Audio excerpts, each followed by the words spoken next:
I'm Oleg Novak, this is Chasing Cars, and behind me we have the all-new Hyundai Kona Hybrid. Now, the Hyundai Kona is a crucially important car for Hyundai in Australia.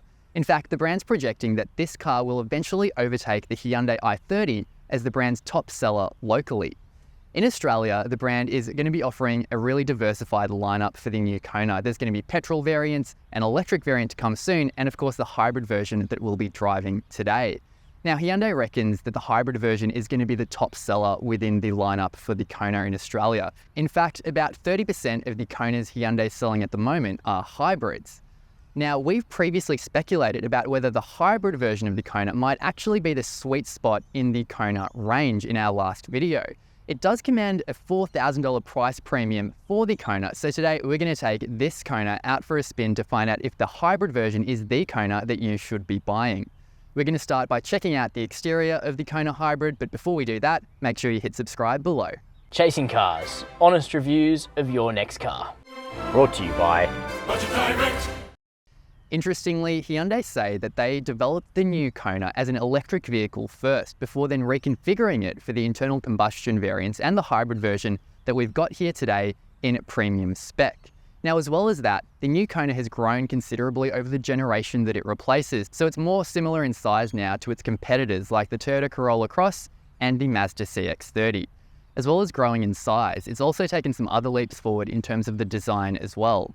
Now, looks are totally subjective, but I reckon that the new Kona has taken a big leap forward in terms of delivering a way more cohesive design language, especially in a small SUV market where there's a lot of sameness out there. So this might not be to everyone's taste in terms of the retro-futuristic kind of design vibes, one of the most prominent features being the new Robocop style design face, which I'm a big fan of.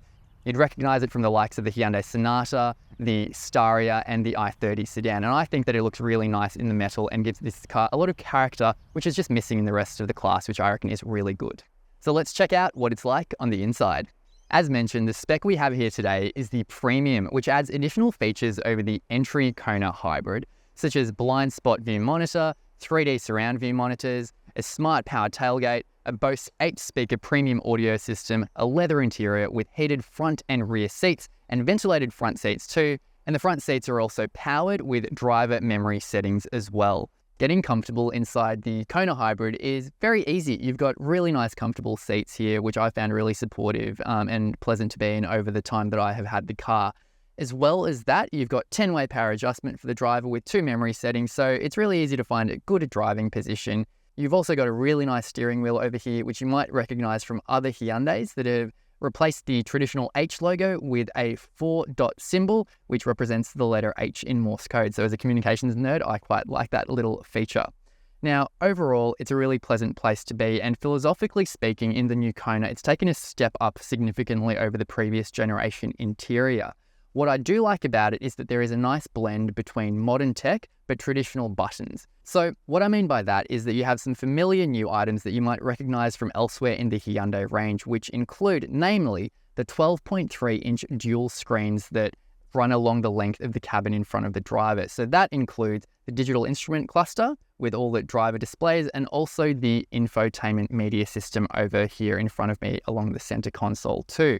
Now, as well as that, while you have those screens, you also have a nice mix of traditional buttons just below them, which provide shortcuts to a lot of the menu settings and also control all the climate controls. And that's fantastic because all those controls are nice and easy to use. They aren't buried behind a lot of multiple menu settings, which can be quite frustrating and difficult to use on the go. So that's a definite positive element about the Hyundai Kona's interior design for this new second generation. Now, turning our attention to the screens, they are very good. So in terms of the driver digital instrument display, what I've liked about that particular screen is that there's a lot of information on display, but it does it quite cohesively and coherently. The graphics are quite simple. You're not being bombarded with too much of visual noise, so I found it quite pleasant to interact with.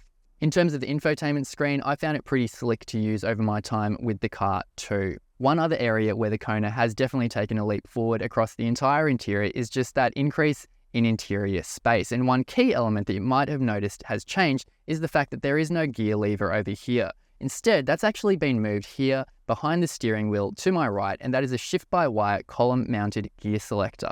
Now that's a change that's actually happened in a lot of Hyundai models across the range, so it's quite familiar to anyone who's been in a new Hyundai interior. And what it's done is free up a lot of interior space here along the center console. So there's an open area here that also houses 2 cup holders. There's a further open space partitioned off behind it, and above that there is a smaller enclosed space as well where you can store small items away from view. As well as that, in front of that open section over here, you have a wireless phone charging pad. Above that, you've got 2 USB-C connections as well. For the front passenger, they also have some storage amenities too, including the glove box, and above that, a nice open ridge section where they can store additional items.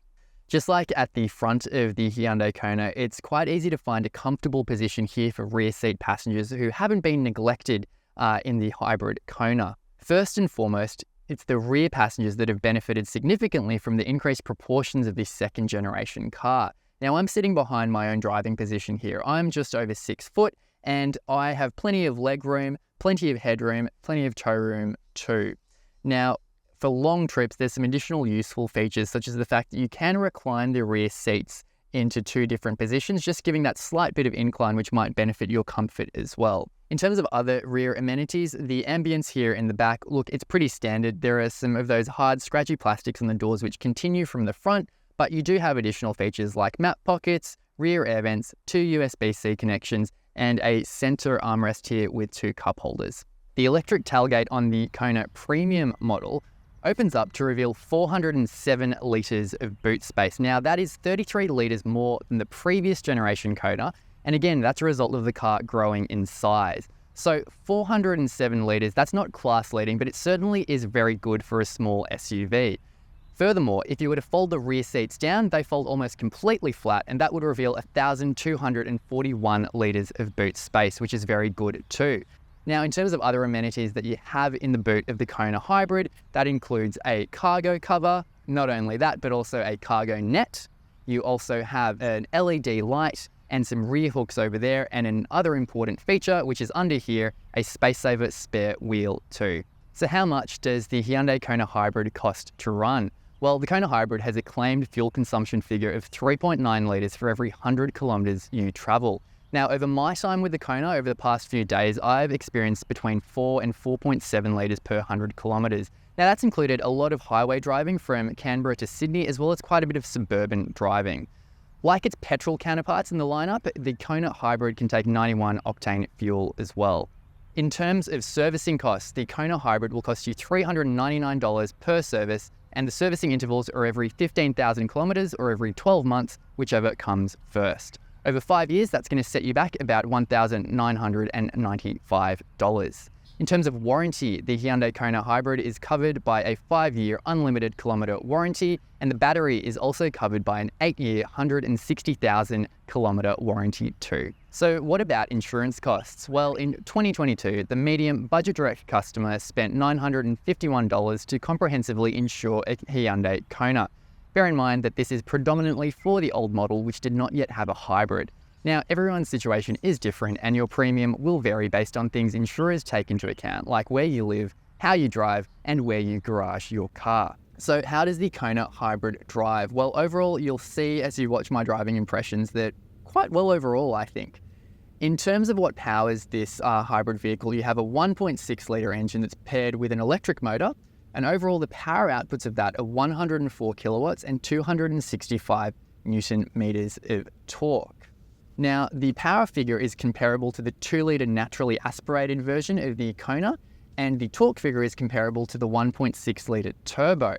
But it's quite interesting because Hyundai offers such a diversified lineup with the Kona that the 2-litre comes with a CVT transmission, the turbocharged comes with an 8-speed torque converter transmission, and the 1.6 litre hybrid we have here comes with a 6-speed dry dual clutch automatic transmission. So as you can see, there's quite a lot of choice there.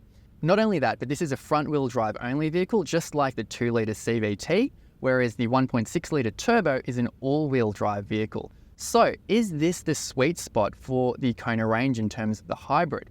So one thing to note about the Kona Hybrid that differentiates itself from the other models in the Kona lineup, such as the turbo and the 2-litre naturally aspirated, is that when you switch between the drive modes that it has available, that essentially changes what the paddle shifters do, which is similar to what we've seen in other models in the Hyundai lineup. Now, you can also put it in automatic mode in terms of the regenerative braking system, which essentially determines the ideal level of regenerative braking, which it makes that assessment based on the distance of the car in front of you and also the incline of the road to make that assessment. Now, that is when you are in eco mode, but when you switch the vehicle into sport mode, that essentially changes the function of the paddle shifters to essentially allow you to switch gears yourself and control the drive experience in that regard to deliver that sportier driving experience.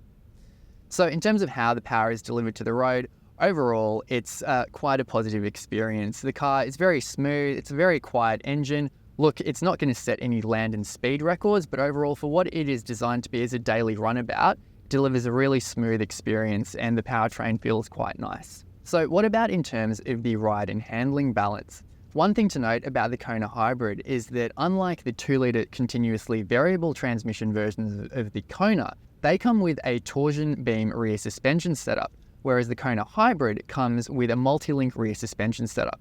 And overall, that has some really positive implications for the ride and handling balance, namely because overall this car handles itself quite well. Again, as a daily runabout, it's quite composed, it's got pretty good body control, and also on freeways at high speed, it feels quite planted on the road too. The ride is also quite good. Overall, it's not the plushest ride out there, but it's quite absorbent and compliant, and it does give you that bit of road feel, so you do feel those imperfections, but it does seem to take the edge out of them, at least on the initial drive that I've had over the past day or so with the Kona.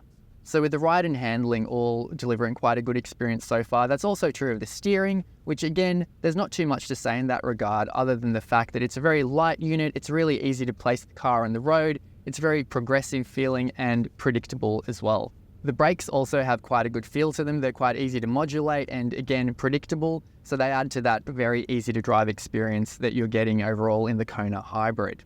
So one key question to note with the Kona Hybrid is that overall it seems to be delivering a really positive driving experience. It's really easy to drive, it's refined, it's quiet, it's got a nice cabin, but it does command a $4,000 price premium to access the hybrid. So is that worth it? Well, in terms of some rough calculations, it actually looks like it makes a pretty compelling case for itself because the Kona Hybrid, in terms of claimed figures, it is said to deliver that 3.9 litre fuel usage per 100 kilometres, and that compares to 7.6 litres per 100 kilometres for the 1.6 litre turbocharged all-wheel drive engine. Now, in terms of doing some very rough calculations based on someone driving an average of 15,000 kilometres every year, and for ease of calculation, we've gone with an average fuel price of 200 cents per litre. That would essentially see over 5 years that you'd have savings of just over $4,050 versus the 2-litre version of the Kona, and $5,500 of savings versus the 1.6 litre turbocharged version of the Kona. So over 5 years, you're essentially making that money back. Not only that, but you are getting some of those additional features that we mentioned earlier with the Kona Hybrid as well. So in terms of a value proposition, overall, it's actually stacking up quite nicely. And ultimately, it's going to come down to considerations like whether you really want that more sporty drive experience delivered by the all-wheel drive 1.6 litre turbocharged engine. Now, we've previously reviewed that all-wheel drive 1.6 litre turbocharged engine of the Kona, so make sure you check out that video on Chasing Cars. So when watching that video review of the Kona, you'll notice that one criticism that I do have is something that was echoed in that review of the 1.6 litre turbo, and that is to do with the safety features. So quite commendably, the Kona comes jam-packed with a lot of excellent safety features. However, some of them, just like we said in our previous video, are just tuned to be overzealous and too intrusive to the driving experience.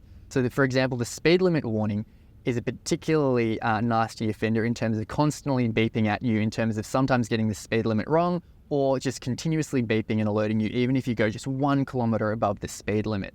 What makes that slightly more frustrating is you have to go through numerous menu settings to actually switch that off.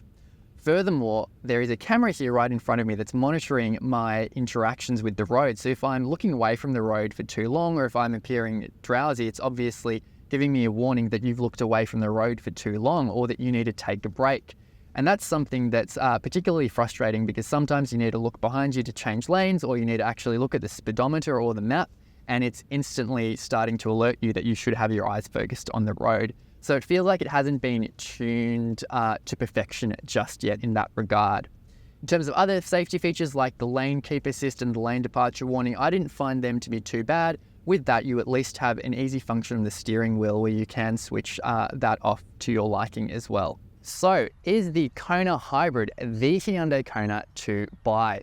Well, ultimately, what the Kona Hybrid presents is a really cohesive and compelling package that blends significant fuel savings with a car that's ultimately a really good tool for the job. It's easy to live with, it's very comfortable, and it blends some great exterior styling with it to give it a bit of pizzazz as well. But what we can't make a full assessment on is what the best Kona is to buy until we have driven the electric Kona. As I mentioned at the start of the video, that's the car that the new Kona 2nd generation was designed and built around. So it could provide a significant sweet spot in the range depending on how it's priced. We're looking forward to giving that car a review later on in the year, but until then, the Kona Hybrid certainly is a worthy consideration in this small vehicle segment. Those are just my thoughts on the Kona Hybrid. We'd very much like to hear what you have to say, so make sure you leave us a comment in the comment section down below. While you're there, make sure you hit like and subscribe and the notification bell. And as always, thank you for watching Chasing Cars.